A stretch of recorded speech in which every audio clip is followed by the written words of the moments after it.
And it's a very well-known case in Georgia, since you used the word poisoning.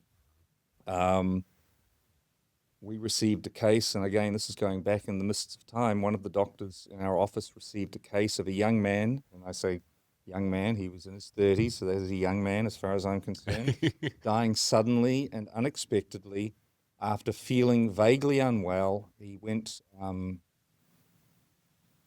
exact detail, but basically, I think he sought medical attention.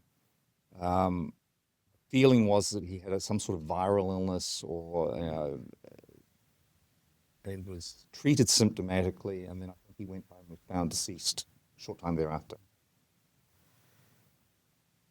He came to the GBI medical examiner's office for an autopsy, and the doctor that did the autopsy sort of said, he appears to have some heart disease, and that could be the cause of death, but let's just look at the microscopic sections and wait for the toxicology to come back.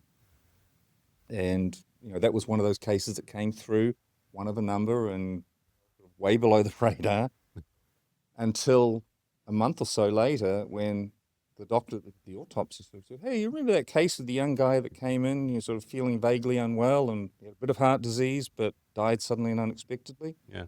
Well, I just looked at his microscopic section of his kidneys, and they're full of crystals.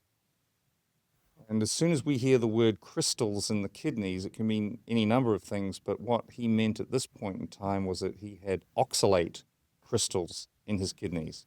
And it wasn't subtle. It was a sort of thing that if you do it, sort of look at the slide, and then under a certain light, it literally lights up like the Milky Way. And that's distinctly abnormal.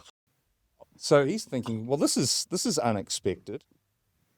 And the most common reason we see that is ethylene glycol poisoning, antifreeze poisoning.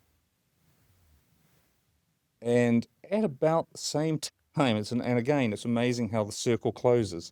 At about the same time, we got a call from a law enforcement agency up north of the city and said, hey, let's do an autopsy on a guy named so-and-so. Yeah, as a matter of fact, we did. I said, well, his girlfriend had a husband who several years ago, who was in his 30s, who died suddenly and unexpectedly.